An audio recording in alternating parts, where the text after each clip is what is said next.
actually. U importanti wkoll li nibdew bil-massaġġ waqt it-tqala għax ħajjejn imbagħad biex l-utru jerġa' imur tas-sajż ta' qabel. It-tabib jgħid okay, now we can start inducing the birth. Huwa mod naturali ħafna ġifieri maħniex qed nużaw la tools, la mediċina. It's just we are using the ability of the body to help us. Ngħidu li l-ġisem għandu bażikament sentej biex jerġa' jiġi fejn kien qabel it-tqala biex ifieq sewwa għax isiru ħafna u ħafna tibdiliet. Ovvjament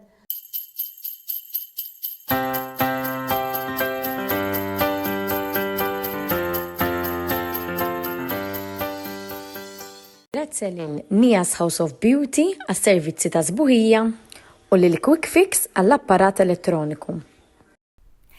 Illum fuq kelmiet ma' Bambinelli qegħdin ġo post differenti mis-soltu, post seren.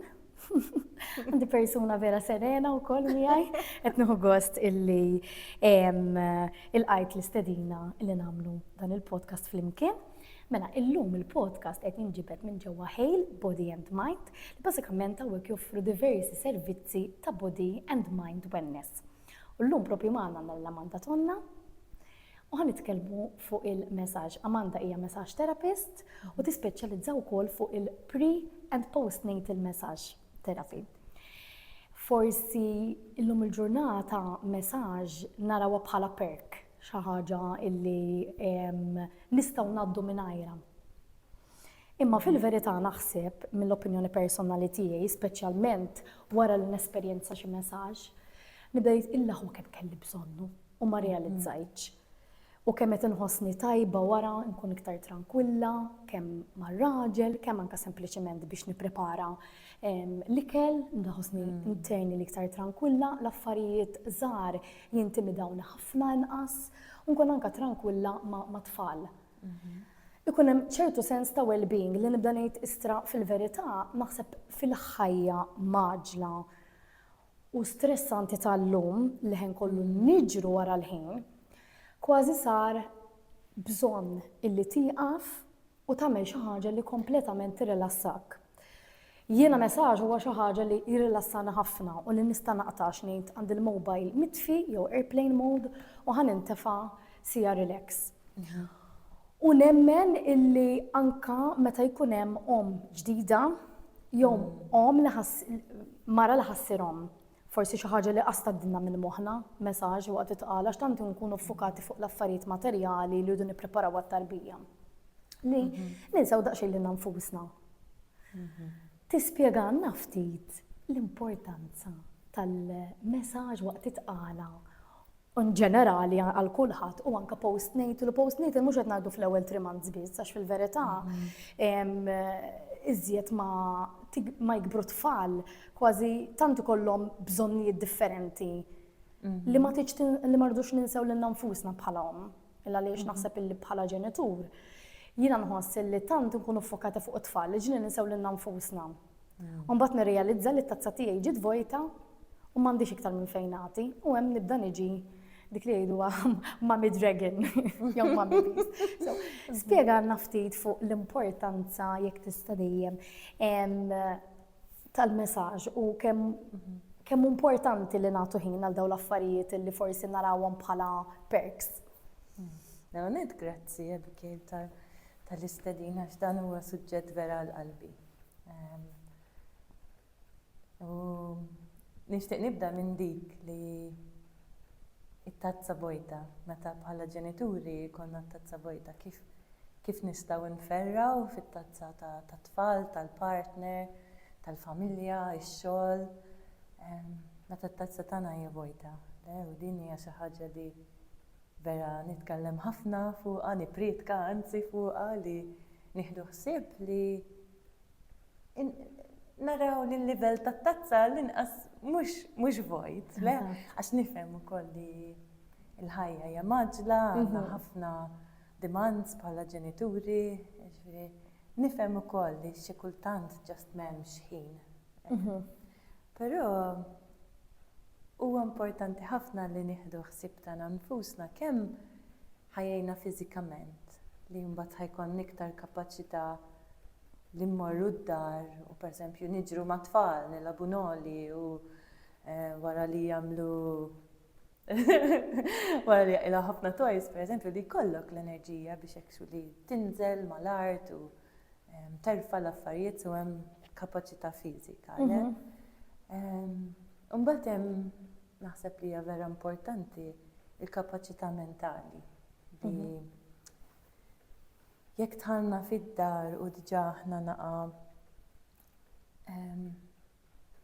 cranky u naqa' iktar sensittivi, iktar faċli li ħan nispiċċaw nirreaġixxu ma' tfal, mal-partner. Iżjed malajr. Iktar malajr u forsi iktar bħala dragun kif qed inti flok. And it's all okay, imma il-massaġ u self-care nara ħajjin bħala preventive.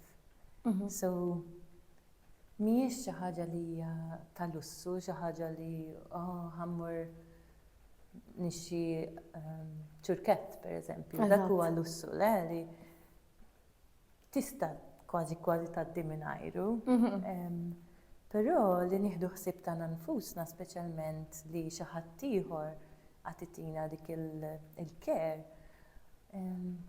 u iktar xi ħaġa preventiva, iktar bħala bżonn biex tgħinna fil-ħajja ġenerali, naħseb jiena. Tgħinna biex inkunu partners aħjar, ġenituri aħjar u naħseb l-iktar ħaġa li nistressja fuqha bħala ġenituri li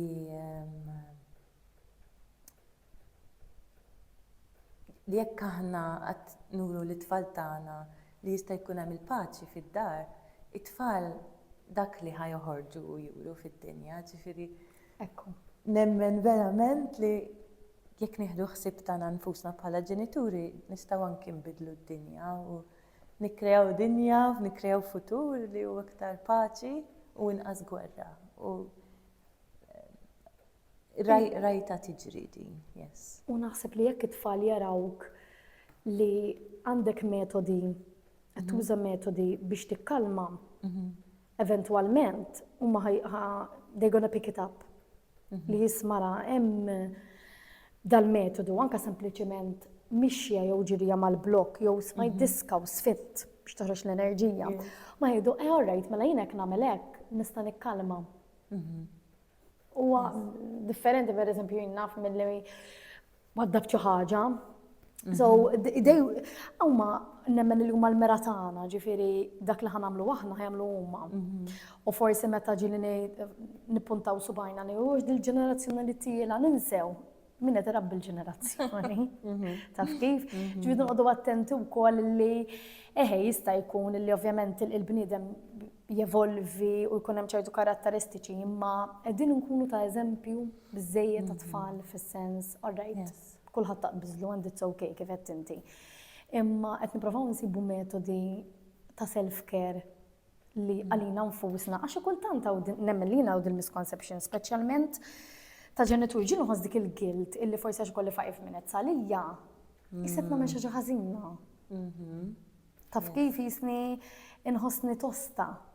Sakemm nagħmilha tax imbagħad xi nagħmel inħossni aħjar ngħid il-laħwa kemm għenitni dik il-5 minuti fil-ġurnata anke sempliċement tazza kafè għall-kwiet qabel bdejt il-ġurnata. Imma forsi hawn din għal-misconception illi ħatidħol il-mom guilt li jara naqra pereżempju u dik il-5 minutes ma għamiltix għat-tfal, għamilta għalija. Huwa importanti anke għat-tfal illi l-om tuħsib li l-nifisha. Mod speċjali. Huwa normali ħafna, naħseb peress li naħdem ħafna mal-ġenituri nisma' ħafna li l-om tħossha vera guilty li tieħu dak il-ħin għaliha. U illum nixtiequ nitkellmu iktar fuq il-massaġġ, però li ninkludu s-self-care jekk mhux kuljum imma kemm jista' jkun. U li anke m'hemmx għalfejn tieħu siegħa għalik li jkun hemm dak il-5 minuti li forsi jissib metodu fej jissib dak il-5 minuti fej tpoġġi ġast għandek kafe jew xi tħobb tixrob u ġast għattieħu nifs normali. Forsi anka tibda timmassaġġa lilek innifsek li tallem lilek innifsek kif tirregola lilek innifsek, tirregola l-istress biex imbagħad tkun tista' tikkopja mal-ġurnata aħjar. Yes, u tkompli jirnexxilek tasal sal-aħħar tal-ġurnata u tagħmel dak li forsi tkun pjanajt ukoll. Ekku, għax kultant iżjed ma nippanikjaw, nistressjaw. Ġili ma nitana eżempju, ppanikjajt u qatt ndur jisu ġo xirku. U ma konċ produttiva. Menti meta tkun iktar klierek moħħok san, it-telli iżjed xogħol. Anka jisek tħaddem iżjed moħħok illi tieħu triq li iżjed faċli għax kultant bl-istress nikkumplikaw. Naflok nieħdu triq dritta, nagħmlu ħafna nserpu.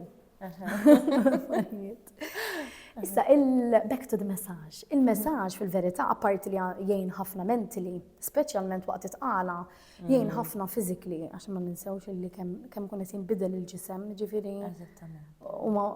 Bħal huwa importanti l-eżerċizzju, il-messaġġ huwa importanti biex naħseb kun hemm ċertu points illi tiffoka aktar fuqhom bħala terapista x'hekk. Yes, eżatti. So dik id-differenza mainly li x'inhi d-differenza bejn il-massaġġ għal xi ħadd li mhuwiex pregnant u għal xi ħadd li huwa pregnant. So l-ewwel ħaġa li nieħdu ħsieb hija safety. So hemm ċertu affarijiet li jridu noqogħdu attenti, ċertu points li ma mmissuhomx. U anke l-pożizzjoni, għax messaġġ normali aħna nafu li nittefgħu jew fuq darna jew fuq żaqna li ovvjament hija xi ħaġa impossibbli li tagħmilha speċjalment fuq żaqek.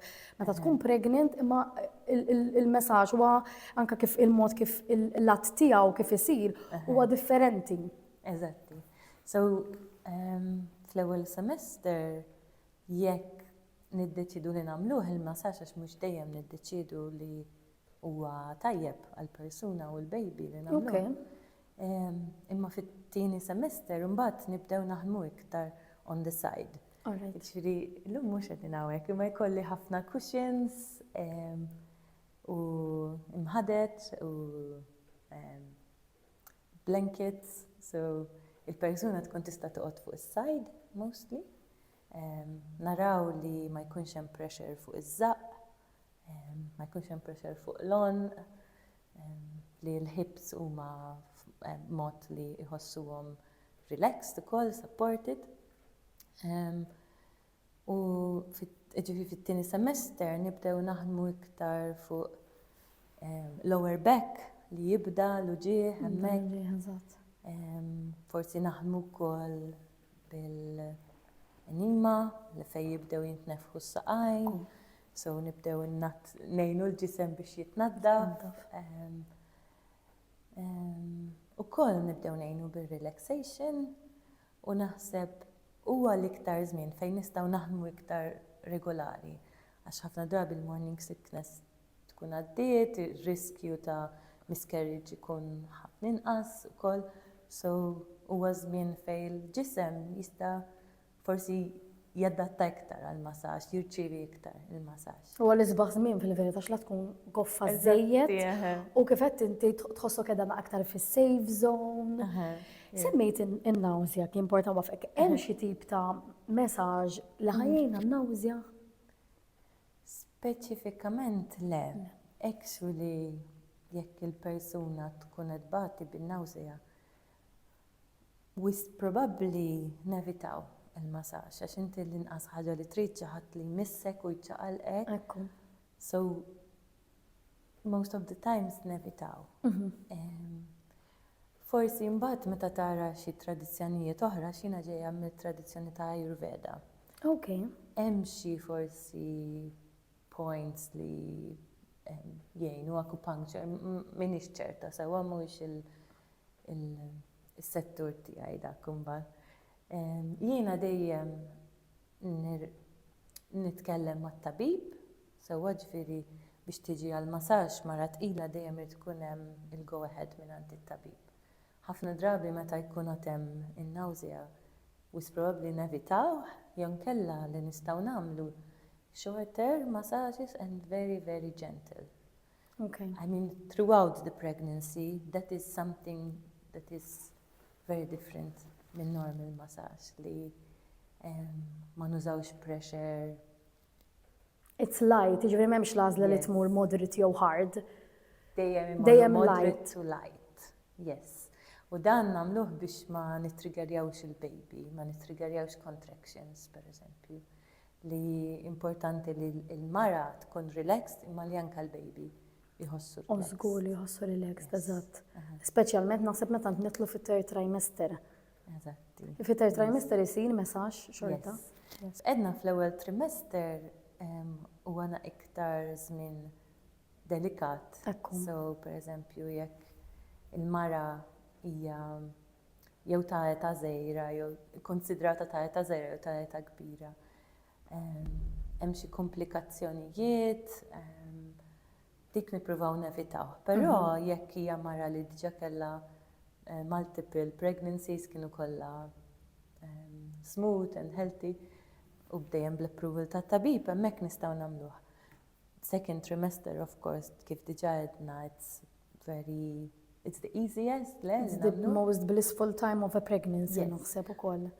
Eżatti, u ġifieri mbagħad nistgħu nibqa' nagħmluh anke sa the day before il-ħlas. Nistgħu This is very interesting. U saqsejtilek ta' fal-ferx forsi jkun hawn min jgħidlek jista' jqanqal il-birth jekk eżempju jsir ċertu messaġġ ngħidu qabel it-37 weeks għax jisu l-cut-off point ta' preterm ikun before 37 weeks. Tista' tagħmel xortax ovvjament il-messaġġ ħajkun adattat għal kemm qiegħda l-mara fit-tqala, f'liema stadju ta' tqala qiegħda l-mara. Yes. Mhux hekk. So, importanti li l-pregnancy massage isir minn xi ħadd li studja speċifikament fuq hekk. Għax hemm ċertu points li rridu nevitawhom. Interessanti. U dan għax jista' jgħin biex jibdew il-contractions. Issa mhuwiex l-iskop tagħna le li nibdew il- Però kuriżità. contraction. Dawn li qed tajt. Jintużaw ovvjament dejjem forsi bil-go ahead ta' tabib. Jistgħu jintużaw jgħidu xi ħadd mara li forsi she's 40 weeks u tixtieq li tqanqal it-twelid b'mod naturali biex tevita l-induction. Jistgħu jintużaw dawn il-metodi biex tqanqal it-twelid? Eżatti, so l-istess points imbagħad nistgħu nużawhom biex ngħinu. So dejjem bir-rekomendazzjoni tat-tabib li t-tabib jgħid okay, now we can start inducing the birth. Huwa mod naturali ħafna ġifieri maħniex qed nużaw la tools, la mediċina. It's just we are using the ability of the body to help us in there. Apparti li il-massaġġ ħajjin ħafna biex tirrilassa l-muskoli tirrilassa l-moħħ u forsi jgħin biex il-ġisem jibda naturalment il-proċess biex inweldu. U naħseb anka jekk forsi jom tkun għamlet programm waqt titqala ta' messaġġis, naħseb ħajjina wkoll anke x'inti tiġi biex twellet għax il-fatt li tkun iktar tranquilla. Il-ġisem ikun iktar tranquill, il-muskoli ħajkunu iktar tranquilli. Naħseb illi tkun iktar at peace ukoll ma' dak li l-ġisem qed jagħmel biex ovvjament jgħin li t-tarbija titwielet. Ovvjament kull mara hija differenti, però il-fatt li inti qed tieħu żmien biex tipprepara ġismek biex tgħin il-ġismek u l-moħħok ikunu rilassati. Anke nagħmlu ċertu moviment li jgħin pereżempju biex ngħinu l-hips, biex ngħinu il-ribs ukoll u ċ-chest. Għandu jgħin biex imbagħad meta tiġi fil-pożizzjoni li beda l-ħlas diġà ħajjejnek biex ġismek qiegħed diġà f'mod iktar rilassat. Da jiena jekk pereżempju illum ma tinħossni vera jiena u ġismi huwa tajt u għandi luġieħ. Mbagħad ħanidħol fil-kamra biex nagħti massaġġ, ħanħoss iktar diffiċli le. Però jekk jiena dalgħodu għamilt naqa' massaġġ lil innifsi jew iċċaqlaqt jew għamilt naqa' yoga u mbagħad ħanidħol biex nagħti session, ħajkun iktar faċli għalija u nħoss li huwa l-istess. U kelli ħafna nisa ġifieri li ġew għall-aħħar ġurnata tal-massaġġ u mbagħad within 1 or 2 days daħlu u kellhom il-ħlas. Jgħin. Żgur. U hemm xi tip ta' forsi messaġġ teknik żgħar li l-om tista' tagħmel lilha nnifisha forsi biex tgħin għall-luġieħ ta' matul it-tqala. U forsi lill-partner jista' jgħin anke pressure point żgħar, eżempju jiena r-raġel kull ma għamel kelli l-hot water bottle u kien qatt jagħmlu li madari isfel. U it worked a lot during the contractions.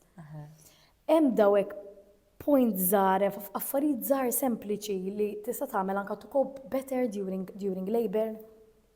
Yes, nistgħu nibdew anki waqt li inti tqila. So jekk qed ngħidu kemm inti tagħmel massaġġ fuq innifsek jew il-partner li ħajkun miegħek, isu ħatejna biex inkunu nafu il-mara x'joġobha, x'jgħinha, le, so importanti li tibda kemm timmassaġġa inti lilek innifsek imma anke il-partner jgħinek. Issa waqt li l-ħlas 2 points li nissuġġerixxi inti qed tajjeb ħafna huwa l-lower back. With gentle strokes always. Nevitaw ħafna pressure anke jekk xi kultant jgħidu li imma like għandi ħafna pressure qed inħoss luġieħ. Xorta dejjem għandna nużaw inqas pressure. So li jimmassaġġa il-lower back huwa importanti ħafna. Nistgħu wkoll ngħinu billi nagħmlu isa hip squeeze, so we press a bit. Again, li nkunu provajna qabel ma jibdew il-contraction. Ekku, għax imbagħad, eżatt. Biex tifhem ukoll il-mara kif tħossha komda. Kif tħossha, eżatt. ċet jgħini jew iktar tqabbadni nervi forsi. Eżatt, għax ovvjament dak il-ħin ukoll jidħol l-loġieħ ġieli minna ngħidu. Jixtellek tgħid affarijiet li ma tkunx tgħidhom forsi. Però jiena niftakar ukoll li anke is-sense of touch illi ir-raġel pereżempju waqt il-contractions once beda jifhem il-monitor fiex ħin diġija contraction. Ħassejt li m'iniex waħdi. Eżatti. Jiġifieri il-partner beda jifhem il-body tiegħi wkoll il-proċess tiegħu. Ovvjament kien fit-tieni tqala, taf l-ewwel tqala ma sarx hekk tajjeb, imma fit-tieni tqala allura ħassejtni illi qisu ma kienx qed joħoduli fil-verità, imma qisu qed joħodli parti mill-loġieħ. Ġifieri nista' nimmaġina anke waqt li qed jagħmel anke messaġġ waqt titqala li hemm dik lek ta' love min-naħa tat-therapist li qisu xi ħadd titik l-imħabba wkoll dak il-ħin and you can let go a bit. Just nixtieq naqsam point ieħor li tista' tagħmel waqt il-contractions biex jgħinek bluġieħ. U mbagħad inkompli xi ħaġa fuq di għax vera interessanti. So punt ieħor li nistgħu nagħmlu huwa li nafsu hawnhekk bej it-tam u l-ewwel seba'. U again, nimmassaġġaw bil-mod, nafsu. Da jgħin, like with pain relief with many things, anke jekk kollok uġieħ ta' ras ħafna drabi. Imma huwa mod li tikkalma n-nervous system u jgħin bil-pain reduction. So dik hija importanti ħafna. Again, ma nistax ngħidha biżejjed prova qabel. Sewwa, yes. Din qed nara tajba biex nuża mat-tfal sakemm jikkalmaw. Ukoll tajjeb, jiena lija dak huwa punt li kulħadd irid ikun jaf. Il-laħwa, hekk għax issa nagħmilha lili. Mal-ewwel. Għajmina u l-ambjent wara tranquil hemmhekk. Immaġina nispjega t-tifel xi ħaġa li jagħmel ħażin, pereżempju, jew li se tagħmel aħjar għax qed jitgħallem. U qed nagħmillu hekk, automatically qed tħollu. Yes, tejn ħafna. U hemm dik l-istess, hemm dik l-element ta' touch li isma' I'm here for you. Qed nispjegalek bil-mħabba. Mhux eżatt. Plus qed nikkalma jiena waqt li qed nagħmel ilu. Yes. dik xi ħaġa oħra li xi kultant biex insibu ħin biex nagħmlu self-care għalina. Nistgħu wkoll naqsmu dak il-ħin ma' tfal. Ġifieri jekk pereżempju inti tgħid ħanagħmel breathing, 5 minutes of breathing. Istieden li tfal ukoll, pereżempju, li tgħidilhom, okay, ħanpoġġu 5 minutes u ġust ħanieħdu n-nifs minn imniħirna u narmu minn ħalqna. So anka dik hija tipp oħra naħseb jien għall-parents kif indaħħlu dak is-self-care għalina. Veru, aħna darba ma nafx x'għamilna. Sibt fuq YouTube vera kienet sempliċi biex uraqdu ġifieri vera kalmatu mit-tfal għax jiena tiegħi full of energy, good bliss. Imma sibna yoga poses forma ta' animals. Per eżempju ġiraf. Yes. Very simple. Kulħadd jista' jagħmilhom, ġifieri just 4 poses and let's be a giraffe now. Ħadu pjaċir. L-istess kien hemm li you have to breathe between one pose and another. Li vera it tones down and it's an activity with the kids, so you're bonding. Yeah. You're calm. You're mhix activity li pereżempju tinsajru ħanem item because it's not messy. Oh, it calmed them down, literally, it toned them down for bedtime. U kien tajjeb għalik ukoll għax anke. Eżatt, u anke jiena kkalmajt għax imbagħad awtomatikament x'intara l-ambjent ikkalma. Għax inti orajt tipprova tikkalma lilek innifsek, imma jekk anke l-environment jien ixilek tagħmlu b'mod kalm, pereżempju jekk hemm id-disk in the background jinnaf energetic music u qed tipprova tagħmel il-yoga, ma naħsibx li taħdem, imma il-fatt li tkun fajt relaxing music, forsi baxxejt id-dawl, il-żim bil-piġama. You set the tone. L-istess bħalma tmur messaġġ. Yes, importanti lek kif tkun il-kamra. U naħseb dik xi ħaġa li nippromovi wkoll li forsi anke jkollok kantuniera fejn tgħid imqar għandek xema jew għandek bucket fury fejn tgħid hemmhekk inpoġġi u ħa nixrob it-te pereżempju fejn hemmhekk huwa r-reset tiegħi. Ekku. Li huwa post li jgħinek biex tpoġġi u trilassa. Dik importanti ħafna naħseb. Xi kultant dirajta darba ta' Miss Rachel. Before you act, jew react actually, take 5 breaths. U tiskanta meta nagħmilha, tiskanta kemm ngħid il-ħwa kieku kont ħanajjat pereżempju. U issa tanħossni kalma biex nispjega mingħajr ma ngħajjat. Ġifieri breathing u dawn l-affarijiet huma vera u hija xi ħaġa sempliċi. Doesn't cost any money. Anka fil-massaġġ ġifieri peress li iktar ma nibdew nikbru fit-tqala, iktar nibdew inħossuna diffiċli biex nieħdu n-nifs. Hija xi ħaġa li vera nagħmlu focus fuqha, speċjalment fit-3rd semester u mbagħad li naħdmu biex niftħu l-muscles tar-rib cage li jgħinuna biex nieħdu n-nifs, niftħu l-qudiem ukoll ġifieri tar-rib cage biex il-mara tkun tista' tieħu nifs aħjar u tirrilassa aħjar. U mbagħad inti wellidt darbtejn u taf x'nifs ikollok. When you breathe, anke when you breathe through the contractions, it feels when you work with them bil-breathing, you cope much better. Mhux qed ngħidlek li fis-sens ma ħajkun hemm bżonn xejn għax imbagħad ħajdependi mill-pain threshold tal-persuna, mill-severity minn kemm ħadkun ilek għaddejja bil-contractions, għax ovvjament jekk persuna ħadd tagħmel sija jaf ħadd ikkopja. Però mbagħad jiena persuna li tkun ilha għaddejja 3 sigħat jaf eventually il-breathing tibda tgħejja. Allura ikun hemm bżonn lajnuna ġifieri.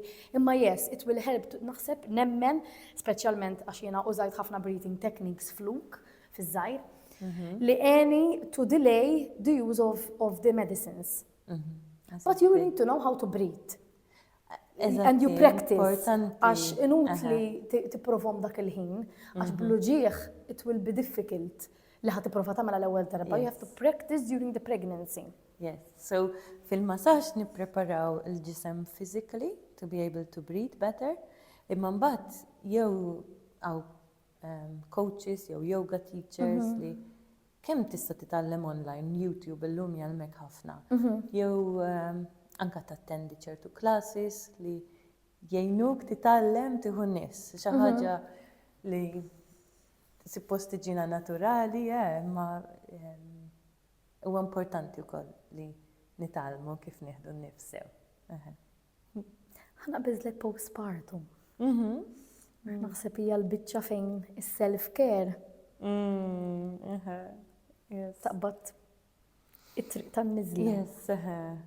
U forsi dak li jkun ma nafx minn meta tista' tagħmel messaġġ meta tkun postpartum għaliex fil-verità il-ġisem nemmen li jkollu bżonn ħafna imħabba u terapija biex anka jerġa' il-muskoli jerġgħu jiġu kif kienu, jerġgħu jġibu s-saħħa. Minn meta tista' tagħmel messaġġ wara li jkollok baby? Ovvjament di ħadd varja skont naħseb anka t-tip ta' twelid li jkollok. Yes. So jekk huwa ħlas normali wara 3 ijiem u 7 ijiem wara tqala wara ħlas tista' tiġi. This is eżempju, di qed nieħu gost li qed tgħidha għaliex anka jien kemm nagħlidu jgħaddu l-ewwel 3 months. Issa mbagħad jekk ikun hemm is-C-section. Dik mbagħad irridu nistennew mill-inqas let's say 6 to 8 weeks for sure. Again, il-permess tat-tabib, importanti li titkellem mat-tabib li ġejja għal-massaġġ u peress li l-bniedem kulħadd huwa differenti li anke jissuġġerixxi pereżempju x'jista' jsir u x'ma jistax isir. Biex dejjem ikun hemm communication bejn it-tabib. Però n-nisa huma mal-ewwel welcome. Jien noffri s-servizz fil-istudio u noffri wkoll ġifieri li jġibu kemm il-baby magħhom jew ġieli jiġi l-partner u joqgħod bil-baby fil-waiting room. Biex jekk ikun hemm naħseb każ bżonn ta' breastfeeding u hekk. Ħafna drabi dik hija l-unika question ġifieri li il-baby kollu bżonn breastfeeding, so importanti li jkun viċin. U l-bqija, għaw anka ġifieri doulas jew midwives li anka jmorru fid-dar biex jgħinu bil-massaġġ. So dejjem sib xi ħadd terapist li tħossok komdu miegħu. U ċertu nisa jgħidu li kien tajjeb li ħriġna naqa' mid-dar. Ekku. Għax xikultan niġu lura d-dar u ġast ninagħlqu f'dik sakemm toħroġ persuna ġdida u titoħroġ b'dawk l-affarijiet kollha li tittoħroġ, naħseb tkun naqra you start dragging it. Xi kultant So tajjeb ukoll li tagħmel dak il-pass sewwa. U fl-Ayurveda li hija bażikament knowledge from India that is thousands of years old, it's like 5,000 years old. No, right. Yes. Nejdu li il-ġisem għandu bażikament sentej biex jerġa' jiġi fejn kien qabel itqala biex ifieq sewwa għax jisiru ħafna u ħafna tibdiliet. Ovvjament kull każ huwa differenti imma anke l-iktar ħlas faċli wkoll hemm ċertu kambjamenti li jsiru fil-ġisem li hemm bżonn nieħdu ħsiebhom. Fil-fatt ġeneralment ħafna tobba u tagħmel iktar sens għalfejn jgħidu l stenna at least 2 years to get pregnant again. Minħabba li l-ġisem, if ma ninsewx li it took 9 months to grow a human being u l-labor huwa proċess intensiv, ġifieri dik ma rridux ninsew għax kun hawn nies li pretendu li kellhom il-baby and after a week they're up and moving, they fit in the same genes, ġifieri. U naħseb dik ukoll ma tgħinx ċertu expectations tas-soċjetà li forsi inħalluhom jaffettwawna. Ma tgħinx għall-emotional well-being tal-om. Ovvjament il-ġisem wara labor ikun kif ikun, iż-żaqqa tinżel, forsi ġi jkun hemm seg skin, stretch marks, il-ġisem jinbidel. Ma ninsewx li jinbidel għal-ħanejdu hekk, proċess sabiħ ukoll. Allura sakemm forsi jkun hemm l-acceptance, il-postnatal message ħajjejn għal l-mara ħanejdu hekk taċċetta il-ġisem il-ġdid tagħha għax the body changes, even the person changes ħanejdu hekk. Jiena nemmen li mal-baby titwieled kważi persuna ġdida, a mother. Yes. Dak huwa punt importanti ħafna actually u huwa importanti wkoll li nibdew bil-massaġġ waqt itqala għax ħajjejn imbagħad biex l-utru jerġa' imur tas-sajż ta' qabel. So kemm Waqt itqala istra. diġà nippreparaw. Tajjeb. Għax hu tinsix li qed jgħaddi minn ħafna stress biex jikber u jespandi Ekku. li peress li qed naħdmu mal-muskoli ta' madwar, ħajjejn imbagħad biex kollox jerġa' jmur Għax inti ħażhom hopefully. attiv. Yes, post. Minimalment attiv ħanejdu hekk għax ovvjament. ċertu relaxation fil-ġisem li jgħid ok, mela jien stretchaj imma m'hemmx għalfejn nistressja, mela m'hemmx għalfejn nistressja biex nerġa' immur lura. Yes. Mbagħad l-istess malli nkunu wallidna li nerġgħu niġu għall-massaġġ biex jgħin. Anke qed ngħinu biex innatfu, jiġifieri, il-ġisem għandu abilità inkredibbli li jitnaddaf waħdu, li jinnaħħu l-ilma mill-ġisem, ġifieri ngħinu ħafna b'dak il-mod. U mbagħad li jgħin ukoll jgħin mentalment. Ġifieri iktar ma nkunu fil-paċi f'moħħna, iktar kapaċi li mbagħad ngħinu l-ġisimna biex jerġa' jmur lura f'postu. Speċjalment jekk qed nitkellmu ħaġa li n-nisa taffettwahom ħafna huwa il-peace, jgħin ukoll biex ngħinu lilna nfusna biex pereżempju niklu aħjar. Ekku. Ma naħarbux mill-affarijiet billi niklu iktar pereżempju.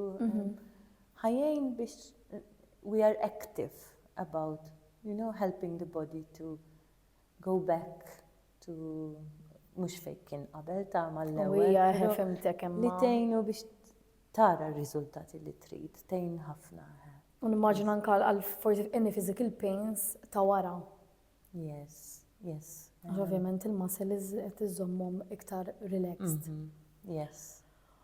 U dan forsi naqas suġġett sensittiv, imma xtaqt insemmija forsi għal min ikun għaddej minna nista' nifhem illi meta forsi tqala ma tintemx bitweli ta' tarbija ħanejdu hekk ħajja jkun hemm miscarriage. Kważi nemmen li iktar importanti self-care. Alright, ikun hemm għajnuniet mediċi ta' psychotherapist jew forsi anke psikjatra. Imma forsi ma nafx forsi tista' tgħidli aħjar inti wkoll ħajjejn ukoll il-messaġġ anke naħseb forsi ikun hemm ħafna self-guilt, forsi jiġi jaf ikun hemm element ta' imma dik qed tiġini ġew moħħi m'hemmx kemm hatred lejn ġismek stess illi forsi nħossu fallini. Ngħid istra pereżempju ġismi fallini hawnhekk x'ġara. So ħajjejn il-messaġġ biex terġa' ġib dik lura dik l-imħabba lejn il-ġisem u acceptance u forsi eventwalment you'll be more ready to try again. Iltqajt ma' ċertu każi kelli nisa u koppji għax huwa importanti wkoll li ngħidu li anke l-partner qed jgħaddi minn ħafna so nistieden ħafna lill-partner ukoll li jiġi wkoll għall-massaġġ. Però iltqajt ma' ċertu każijiet li kellhom miscarriage. U ovvjament il-mara ma naħsibx li tħossha komda li toħroġ mal-ewwel u tħalli xi ħadd imissa sewwa speċjalment. U by the way, u ġenerali nagħmluh fuq il-ġilda biż-żejt, però nistgħu anke naħdmu ġifieri tibqa' bil-ħwejjeġ u ġust nużaw pressure. Ma jkunx hemm direct skin to skin contact. Eżatti, u m'hemmx għalfejn tinżaw, forsi tħossok skomda li tinżaw. Anke waqt itqala. Yes. Żgur għax naħseb waqt itqala tista' tuża żjud. Yes. You can. Importanti anzi. U ma hemm xi żjud li ma tistax tuża. Waqt itqala forsi nafu kollhom ċertu riħa partikolari qawwija. So, ara, meta tnejlu x'qed tuża l-massaġġ therapist, huwa importanti li nużaw xi ħaġa li hija naturali, ma fihiex kimika, ma fihiex fwejjaħ. Okay. Sewa. So jiena nħobb nuża kwalità vera tajba li hija organic u cold pressed. Jien nuża sesame oil li mhuwiex li nsajru bih, huwa appost tal-massaġġ. All right, okay. Li jaqbel ma' kulħadd, ma qatt ma smajt li hemm allerġiji għalih. U la huwa tikk wis u laqas tin wis, ġifieri jgħinek kif tużaħ fuq il-ġisem. Mbagħad jekk qed ngħidu pereżempju ċertu żjud bħal essential oils li ħafna drabi nużawhom id-dar.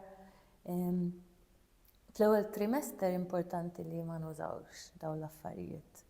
Anzi, nissuġġerixxi li anke pereżempju s-sapun li qed nużaw biex ninħasslu biex naħslu l-ħwejjeġ kemm jista' jkun innaqsu l-fwejjaħ u l-kimiċi sewwax il-fitus għadu vera sensittiv. U dak kollu li jidħol min nifs ħajaffettwa t-tarbija. Mbagħad fis-second u third trimester there are some essential oils that can be used dejjem in moderation, pereżempju xi ħaġa soft bħal lavender, nista' tantikom lista bl-eżatti. Mhijiex xi ħaġa li nitkellem ħafna fuqha, però yes, importanti wkoll. Jiena li żjed li semmejta għax ovvjament peress kienu ċertu essential oils illi huma naturali minnhom ukoll li forsi għandhom aktar riħa qawwija. Yes. So for people to be careful illi mhux għax huma forsi jaqgħu taħt il-kategorija tan-naturali kollox huwa safe.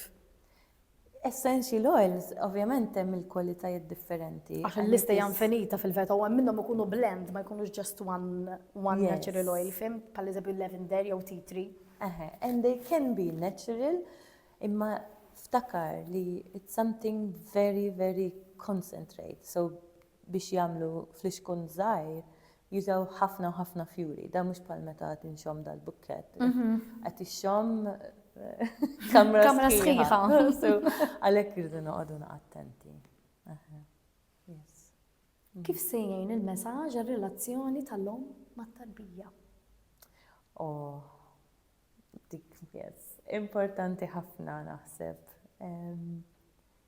Naħseb l-isbaħ ħaġa li nesperjenza meta nkun ma' mara tqila huwa l-fatt li qed inħoss li hemm tnej. Hemm żewġ persuni le fuq il-mejda. Dak nibda niġi naqa' emotional. U nħoss li l-ħajja llum tant kemm hija maġla. Għandna bżonn nibqgħu naħdmu sa ġimgħa qabel il-ħlas, sa tliet ijiem qabel il-ħlas. Li forsi ma tantx ikollna ċans biex vera nikkonnettjaw mat-tarbija. Sewwa tajt.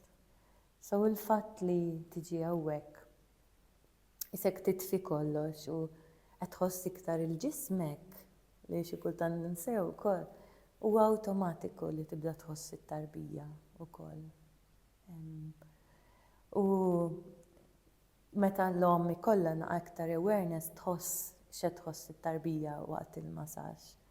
So huwa mument vera sabiħ u nħossni vera grateful li hawn nisa li jafdawni li jaqsmu dal-moment speċjali miegħi. L-om tkun iktar rilassata wkoll, so iktar milli l-moħħ imur fuq il-biża' kif ħanamel għal-ħlas, kif ħanamel la jkolli l-baby fidi, qed iktar rilassata u taħseb iktar fl-affarijiet li huma sbaħ ta' tqala. Ikun hemm iżjed trust f'dak li l-ġisem kapaċi jagħmel forsi għax ħelġi li xi kultant tant nisimgħu li tant tidħol biża' li ninsew illi ġisimna jaf jagħmel kollox u nibdew niddubitawh. Yes. U anki wara li t-tarbija tkun twildet, inti peress li jisek tkun drajt xi ħadd imissek f'mod li jgħinek tirrilassa. Issa tiġi iktar naturali li tagħmel l-istess mal-baby Għax dik hija xi ħaġa oħra wkoll li speċjalment li għandha l-ewwel tarbija jew partner ukoll li għandu l-ewwel tarbija li hemm ċertu bisa kif ħajimmassaġġaw il-dal-ġisem żgħir u fraġli. So tgħin f'dak il-mod ukoll.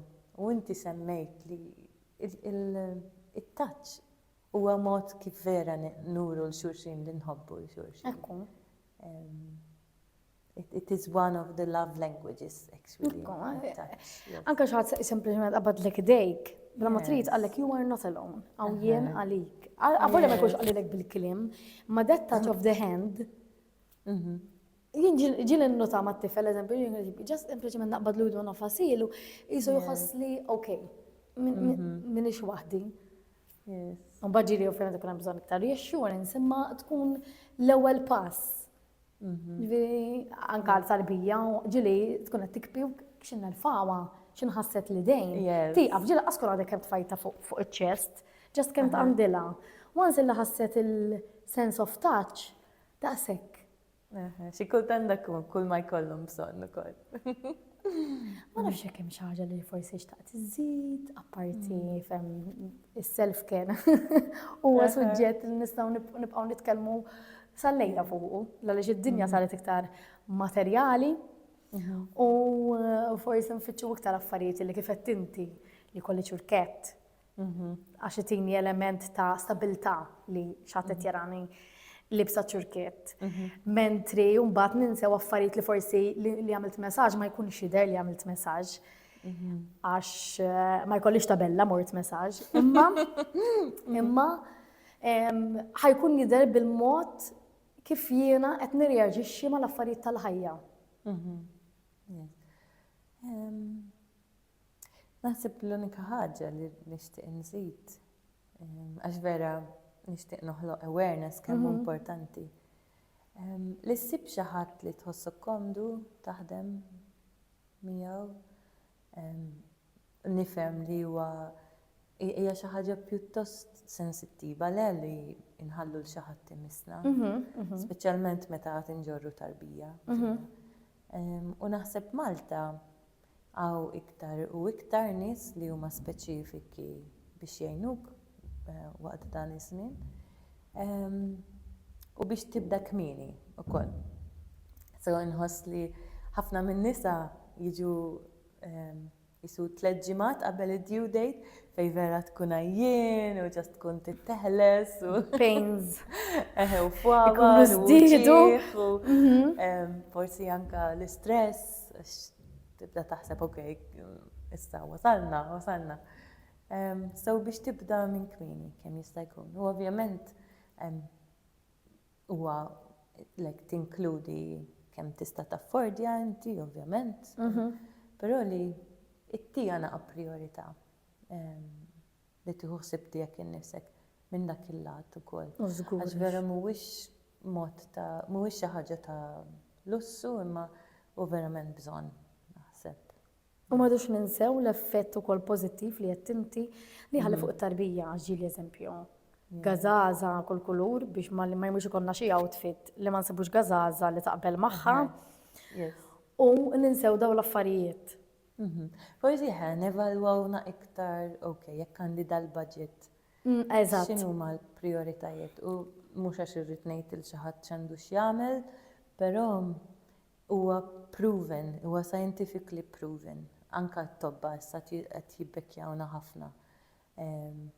Il-gynecologists speċjalment, which is very beautiful, that we start being acknowledged as well as important therapists. Naħseb fil-ħajja tal-lum, bil-ħajja maġ li qed ngħix illum, kif qed iktar kmieni, naħseb li saru importanti ħafna dat-tip ta' terapiji fejn tirrilassa llum il-mental health, il-problemi tal-mental health jiżdiedu sfortunatament hawn anke tfal li ikunu qegħdin jikkumbattu problemi ta' saħħa mentali anke minn età żgħira. Ġifieri iduna mhux ħaġa dwarha u kif qed inti jridu nsibu affarijiet li ħajjnuna nkunu aktar tranquilli u ngħinu fil-paċi. Għax hekk nkunu tranquilli aħna ħajkunu tranquilli tfal. Eżattament. Thank you. Thank you ħafna inti. Vera ħadd gost nitkellem miegħek. Same, thank Vera għandek you. enerġija sabiħa. U grazzi ħafna tal-li qsamt punti illi forsi ħanejdu hekk forsi da suġġett kif kien jisu xi ħaġa li tipo u dak perk, imma vera ħadd gost nisimgħek tgħid l-importanza li għajmna kuxjenza kemm fuq self-care in ġenerali u kemm fuq self-care tal-om waqt il-ħlas, waqt it-tqala u anka wara. Għaliex minn hemm jibda kollox, kif ħadd kullhom mat-tarbija li ħadd affettwa l-psikoloġija anke tat-tarbija. Ġi ma rridx ninsewha. We're shaping our children. Yes. And they're going to be the future of the world.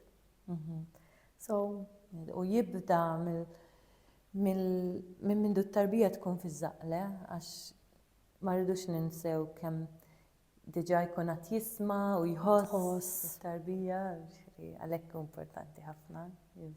ekku. Thank you ħafna Amanda. Grazzi, Abigail.